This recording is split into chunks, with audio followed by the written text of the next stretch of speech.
Les amis, j'espère que vous allez tous bien. Avant de commencer la vidéo, je tiens à remercier tous les nouveaux abonnés. Vous êtes de plus en plus. C'est ce que je vous disais hier, mais je vous le redis aujourd'hui sur la vidéo d'hier, comme vous pouvez voir. Plus de 40 abonnés j'ai pris, donc c'est énorme, hein, sachant que sur ma chaîne de MMA, l'une des chaînes de MMA les plus suivies en France, les amis, pour ceux qui ne le savent pas, je prends entre 50 et 200, 300 abonnés de moyenne par jour. Voilà, ça dépend des jours, etc.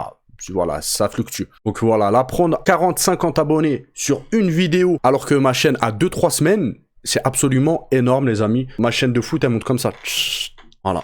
Encore une fois, les amis, je tiens à vous préciser que sur ma chaîne, il y aura de l'actualité footballistique pour commencer, pour lancer ma chaîne.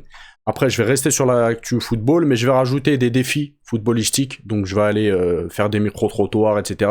Je vais tester des joueurs de foot, etc., etc. J'ai plein de projets en tête.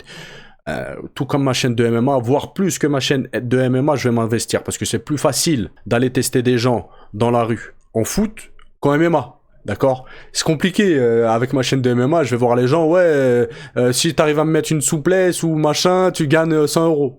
C'est compliqué. Qu'avec le foot, là, je vais pouvoir le faire. Je vais pouvoir aussi organiser des matchs, etc. Des 1v1. Bref, les gars, je vais pas tout dire, mais je vous prépare du lourd. Donc, si vous n'êtes pas abonné, les gars, abonnez-vous. Activez la cloche de notification, likez la vidéo, etc. pour le soutien, pour le référencement. Vous connaissez. Bon, les amis, comme d'hab, première partie, on va parler de l'actualité de l'OM. Deuxième partie pour l'actualité du PSG, voilà. Bref, les amis, on va tout de suite commencer l'actualité avec les deux priorités de l'OM pour la fin du mercato. Donc, l'Olympique de Marseille, bien que concentré sur le départ de certains joueurs, espère recruter Neal Maupay et Kylian Sildila avant la fin du mercato. Cependant, des contraintes financières obligent le club à attendre des ventes pour finaliser ses transferts. Les négociations avec Evron pour Maupay et avec Philbourg pour Sildila sont en cours, mais nécessite des fonds supplémentaires. On passe à la prochaine actu, les gars. Mercato M, l'Arabie Saoudite plutôt que l'Alazzo pour Gigot. Donc l'OM a trouvé un accord avec l'Alazzo pour transférer Samuel Gigot, mais le joueur n'a pas encore accepté cette destination. Bien que des discussions soient prévues, Gigot semble préférer un contrat avec l'Arabie Saoudite, ce qui complique son départ vers l'Italie. 30 millions d'euros, McCourt jubile déjà à Marseille. Donc l'OM connaît une fin de mercato très animée sous la direction de McCourt. Malgré un récent match nul contre Reims, le club espère recruter 2 ou 3 nouveaux joueurs et vise à vendre plusieurs joueurs indésirables pour récolter au moins 30 millions d'euros. Ces ventes potentielles concernent Verretou, Gigot et Mbamba, ce qui réjouirait McCourt si l'objectif est atteint.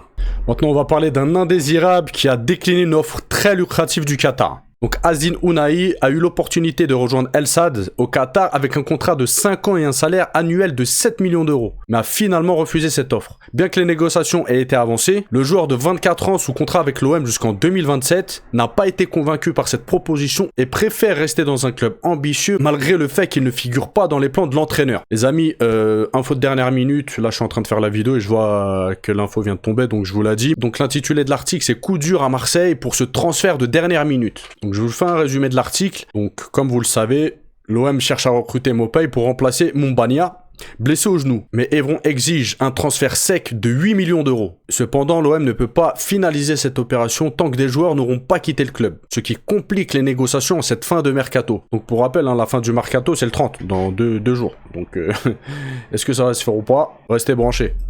Et on termine l'actualité concernant l'OM avec cette info qui vient de tomber.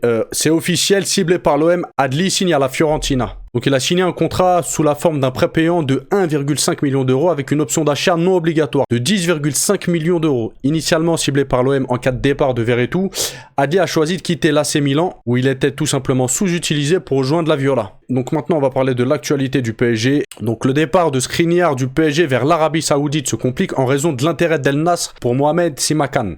Skriniar, qui ne fait plus partie des plans de Luis Enrique, a été écarté du dernier match contre Montpellier. Avec la fermeture imminente du mercato, le PSG doit rapidement trouver une solution pour se séparer du joueur slovaque et de son salaire élevé.